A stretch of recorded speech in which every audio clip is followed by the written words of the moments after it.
Hey guys, how's it going? It's Amy here bringing you today's Life Words video, and today we're looking at the next part in the life of Daniel, following on where Kwaku left the story yesterday. Now there's a new king in town. Nebuchadnezzar's son, Belshazzar, is now king, and Belshazzar isn't a very good guy. In fact, he is throwing a dinner party one night where he especially asks for some of the items taken from the temple in Jerusalem to be used, not for precious things, but for alcohol to flow. He's making a mockery of the God of these people that have been conquered.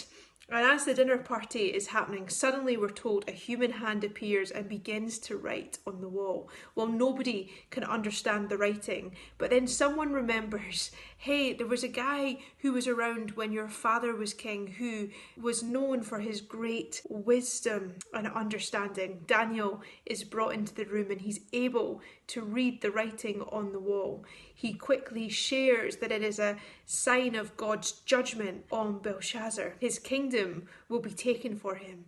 He has been found wanting and his kingdom will be ripped into.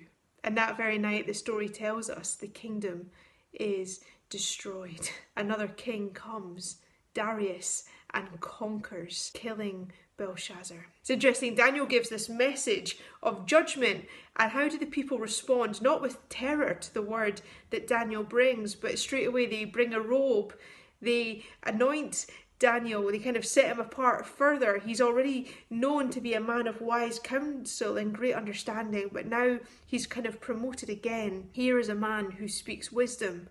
They're so quick to celebrate Daniel's wisdom, I don't think they really take on the message that Daniel has given. Anyway, Belshazzar is conquered and a new king comes along, Darius. And in chapter 6, we see again that this new king likes Daniel. He trusts Daniel. He's kind of put in this place of elevated status again. And the people around Daniel don't like that. And so they go to Darius to trap him, to set a trap for Daniel to fall into. They say to Darius, Darius, pass a rule that nobody can consult or pray to anyone else apart from you. They know that Daniel is a man of prayer, so they set the trap. And then they wait to catch Daniel praying to his God, our God. And what is the price for those people who pray to anyone other than Darius? Well, they are to be thrown into the lion's den. It's a famous story. If you grew up going to church, going to Sunday school, you'll know the story. Daniel is thrown into the lion's den, but God protects him. Nothing happens. The lions' mouths are shut. Darius the king has a sleepless night, worried about this Daniel. In the morning he rushes to see what has happened to Daniel, and he is amazed to find that Daniel is safe. He's angry and he calls on the people who have trapped Daniel to be brought, and instead they are thrown into the lion's den, where straight away they are eaten by the lions. Darius concludes that Daniel's God is something else. Surely he is the only true God, and commands that everyone worships Daniel's God. It's an incredible story. Daniel is seen time and time again as a man of wisdom, someone who God speaks through, someone that is set apart. But he's also someone who is not afraid to make a stand. See, even when the rule has been written that he can't pray, he still prays to God. Why would he not? He has to come before the one he worships, the one in whom he has placed his trust. How can we be like Daniel this week, even in the face of opposition? How can we be true to the God that we claim to worship? How do we prioritise prayer? Even in Daniel's case, where it was dangerous for him to do so, he still didn't hesitate to spend time with God.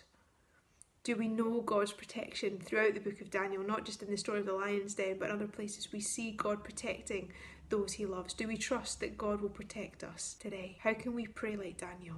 How can we trust in God like Daniel? What lessons are there for us to learn this week? Guys, check out the passage for yourself, Daniel chapters 5 and 6. Drop your questions, and why not hang out with our Instagram Life Words live on Instagram on 4 p.m. on Friday.